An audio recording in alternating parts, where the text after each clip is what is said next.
युवा जो होता है उसके अंदर जोश बहुत होता है, मगर कई बार क्या होता है कि उनको कोई भी बात कह दी जाए तो वो कहते हैं अच्छा अच्छा ऐसा है, ऐसा मत मानो, इनकी बात भी मत मानो।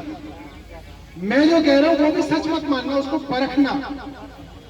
आपके रिश्तेदारी में, आपकी जानकारी में, पड़ोसी में वकील भी होंगे आपके यहाँ, उनसे भी पूछना भाई आम आदमी पार्टी के विधायक ये कह के गए हैं,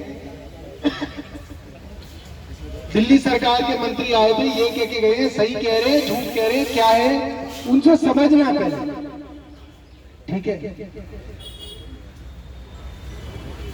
ये आप फुटबॉल की तरह हो गए, आप उधर जाते हो बीजेपी वालों के पास, वो कहते हैं आम आदमी पार्टी वालों ने किया, ठीक है जी।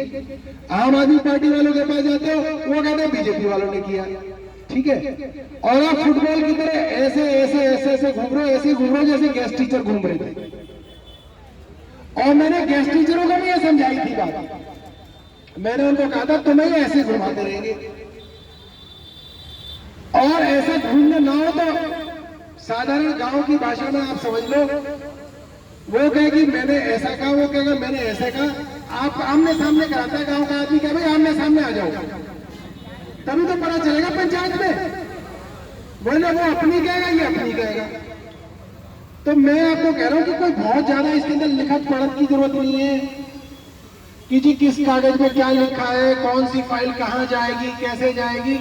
आदेश हो जाएंगे तो फाइल अपने आप ही जाएगी, और आदेश नहीं होगा तो फाइल ना फाइल जाएगी। बस आप यही चक्कर हो रहा है जी हमारी फाइल वहां है, हमारी फाइल वहां है, हमारी फाइल वहां है, आपकी फाइल कहीं ना है। मैं आपको बता रहा हूं, क्योंकि जब तक आदेश नहीं होंगे वो फाइल ऐसे ही आपको बेवकूफ बनाते रहेंगे। तो मैंने आपके लोगों को भी कहा था,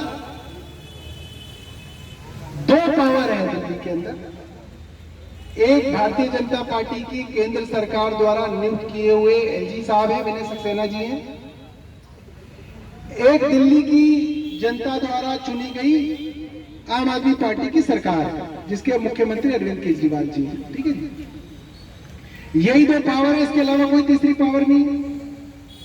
अब एलजी साहब चुनाव नहीं लड़ते तो एलजी साहब के आगे आप लेट जाओ, कुछ ही कर लो, उन्हें क्या फर्क पड़ेगा?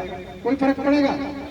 भाई ऐसे अफसर की तरह वो तो अफसर की तुम हाय हाय कर लो, क्या होगा? उसको कहेगा कि मेरा क्या कर लोगे, मुझे वोट चाहिए ही नहीं उन्हें। एलजी को चुनाव लड़ना ही नहीं है, तो आप लोगों की हाय हाय से कोई फर्क नहीं पड़ेगा, मगर फर्क पड़ेगा भारतीय जनता पार्टी को और आम आदमी पार्टी को, क्योंकि इन दोनों को भी 4 महीने में चुनाव लड़ना है।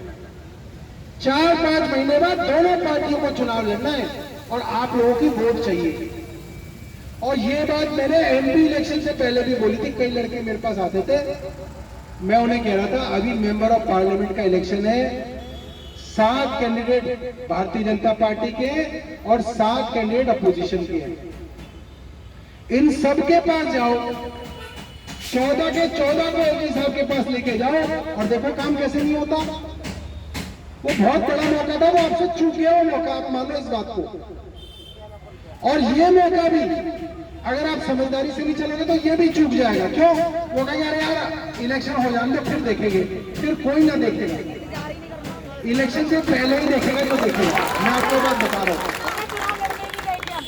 और 10,000 लोग मतलब 10,000 परिवार है, अगर ये अपनी पे आ गए तो कोई भी सरकार बना सकते हैं और कोई भी सरकार गिरा सकते हैं, इतनी ताकत है। और ये अहिंसा की ताकत है आपकी। आप ये मत सोचो कि आपको किसी की बस फोड़नी है, आपको किसी के टायर की हवा निकालनी है, आपको किसी से झगड़ा करना है, कोई कुछ करने की जरूरत नहीं। अहिंसा की ताकत का इस्तेमाल करना है, अपनी वोट की ताकत का इस्तेमाल करना है।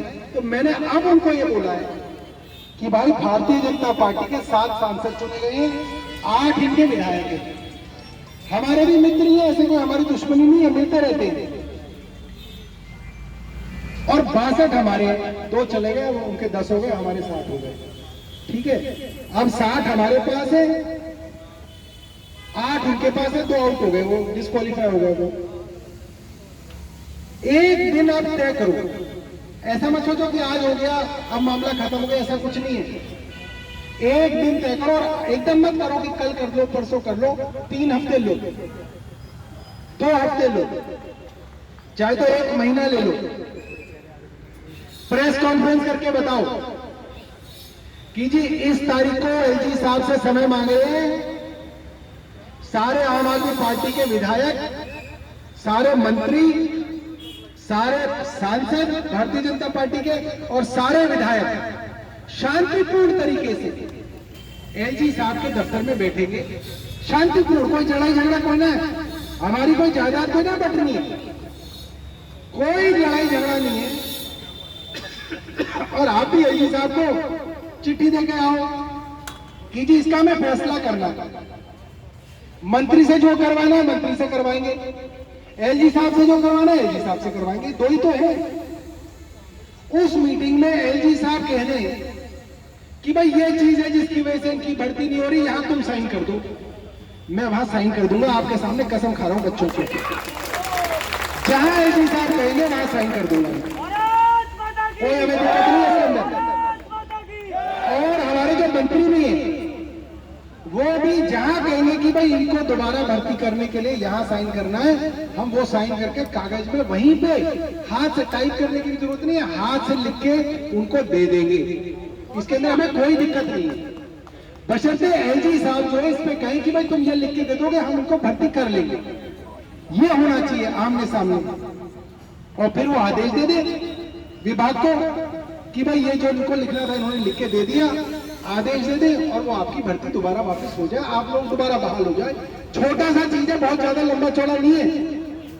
अब क्या करना है, आपको एक ग्रुप बनाने अलग अलग, ठीक है भाई, जो भारतीय जनता पार्टी के समर्थक है वो भी आपके दुश्मन नहीं है, वो भी आपके दोस्त है, उनको प्यार से लेके आओ अपने पास, कहो भाई तुम्हारी ज्यादा जरूरत है हमें, उन्हें छोड़ो मत। जो भारतीय जनता पार्टी के समर्थक हैं, उनके नेताओं को जानते हैं, उनके साथ उनका कुछ कनेक्शन है, उनको लेके आओ, उनको कहो भाई ऐसा है, अब हम 2 ग्रुप बना रहे हैं, एक बीजेपी के नेताओं को जाके इनविटेशन देंगे, इनविटेशन दो, बाकायदा वीडियो बनाओ और नेताजी की भी वीडियो बनाओ, नेताजी हम आपको बुला रहे हैं, आप आओगे, नेताजी बोलेंगे आएंगे, उस वीडियो को डालो अपने व्हाट्सएप ग्रुप में कि ये नेता आने के लिए तैयार हो गया, ये नेता